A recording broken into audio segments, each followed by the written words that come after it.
Hi, it's Thursday and you're watching Color Me Queer. Woo! I just told myself that I need to go to bed, which means I need to do this video in one shot. I'm not even gonna touch this editing-wise, so as soon as I told myself that, I started stuttering. You know how it goes.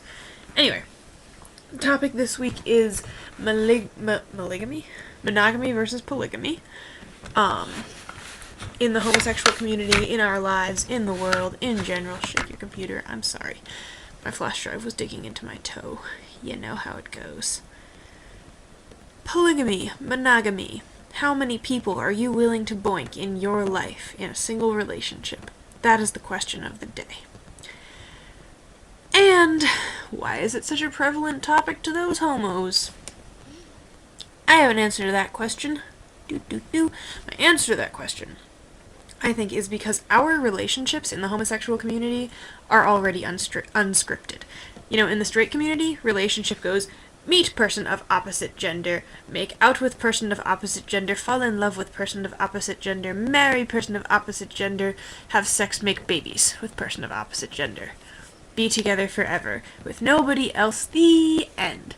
Yay! But, like, it's not that easy when you're a homo, because, like, no one's telling you this is how your relationships work. And I think because of that, we're not more likely to have open relationship or polygamous relationships, or more inherently, naturally going to, because all the homos are sluts. Like, that's not how it works.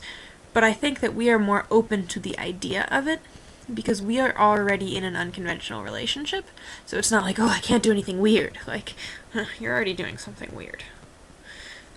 Not that there's anything weird about homosexuality. And I think because of that, if nothing else, we're more willing to talk about it, whether or not we're more likely to do it. I want to also point out, this is point 2, I want to also point out that the monogamy that our society is based on is the monogamy that our society is based on. And as with anything having to do with relationships, gender, or anything in the world that is a societal construct, which, newsflash, is everything, it's a construct. We are not inherently made to be with only one person. That's not true. We are inherently made to procreate. And we do that.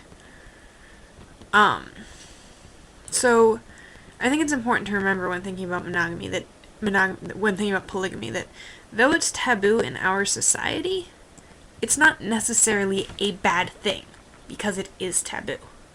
That being said, I also acknowledge that we live in this society, so saying, oh, it's a social construct, we don't need to pay attention to it. We still are members of this society, and you can't change the entire society. You can change the way you think and the people around you think, but you know, it's still illegal to have more than one spouse. America. How do I personally feel about polygamy? I don't. It's not like I wake up in the morning and say, polygamy. Or I wake up in the morning and say, polygamy. You know, it's really not on my radar. And I think if one day I were to enter an open relationship, it would be on my radar. I'm not closed to the idea of it. I don't know. I think that, as with any relationship of any kind, of any nature, newsflash, the most important thing is communication. And I think that a polygamous relationship requires far more trust than a monogamous relationship, and I think that people who can make that work are admirable people, to be able to overcome the social expectations and still live happily, and to be able to have that much trust and that much faith and that much communication with not just one other person, but with multiple other people, in a way that can make everybody happy, and in a way that can make everyone fulfilled, maybe in a way that a monogamous relationship couldn't make certain people fulfilled.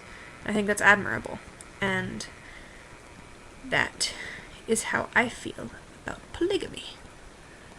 I'll see you guys next week. Bye!